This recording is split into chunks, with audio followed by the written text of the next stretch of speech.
Man. Chris Eubank Sr. always talk about being noble, being respectful, carry yourself with dignity, and things of that nature. But it's actually disgusting how he talks about his son publicly. Alright?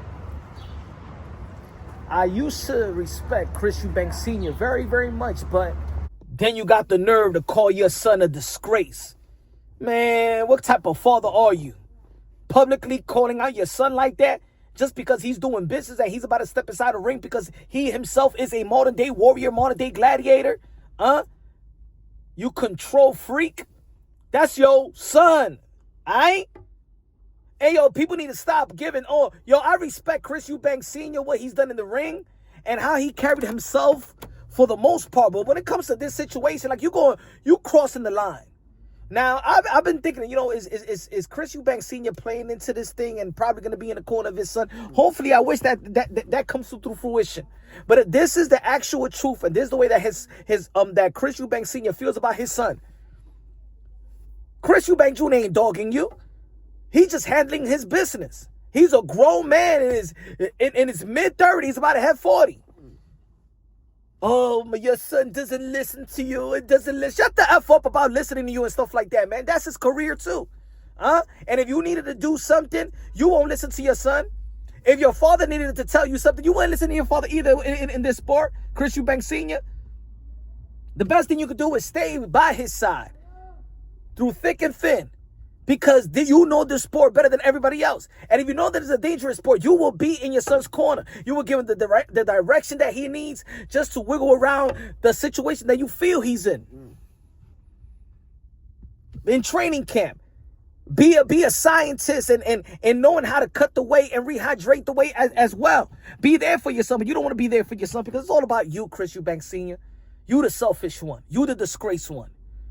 Yeah, man, look, the whole boxing world feel you that you lost a son and probably you're afraid to lose another son. Yeah, at the end of the day, you shouldn't be afraid of losing this other son because we already know what he signed up for. Regardless if he's in a fighting a guy that's in a super middleweight and you believe it's a fair play, at the end of the day, you taught your son to be in a sport in which he could die in that sport. So don't be a hypocrite now. Chris Eubank Sr., if you so much care about your son's health and things of that nature, you should have never even helped him get into the sport of boxing. You should have never supported him into the sport of boxing, in which we all know that you could die in that ring if you really truly care about his health. You should have said, you know what? I did this to support my family so you wouldn't do it. At the end of the day, you also was capitalizing off it when you was managing and training him. So stop with the game. You probably just not getting a cut of his fight with Conor Ben. At the end of the day, people are not meant to fight and make money off of it or hurt one another and stuff like that. This is the reason why you feel so bad about Michael Watson, because you beat his ass. But y'all both signed up for the shit. You signed up to beat the crap out of Michael Watson. All right? So don't act like you sorry for what you did, because when you was throwing them blows, you ain't give a damn. You got paid, right? Don't feel sorry. You kept fighting, and your son chose to try to fill your shoes, and you was proud at first, but because this is what it is, Chris Eubank Sr., you a control freak. Because you can't control your son, you don't want to be in his corner. I'm tired of hearing this petty-ish. Oh, this what happened to Blackwell. This what happened to Michael Watson. You did that to Michael Watson, motherfucker. And he signed up for it as well. Both of you guys. So stop with the pettiness, man. We respect the modern-day warriors, modern-day gladiators, the one that put their life on the line for pure entertainment. Yeah, at the end of the day, y'all signed up for this. The fans is going to watch another dude strip the health from another dude. That's the name of the game. And the fans is going to cheer when somebody get knocked down with bloody in the black eye, unconscious. And you going to celebrate too. This is boxing. This is the combat game.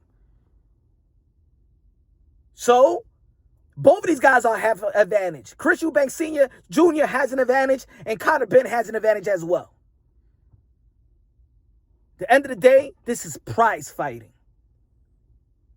Not everybody is the same size. Yes, yes, yes, yes. Weight class for a reason. I understand. I'm not a big fan of Canelo Alvarez versus Bud Crawford because of the weight differences. I understand what you're trying to say.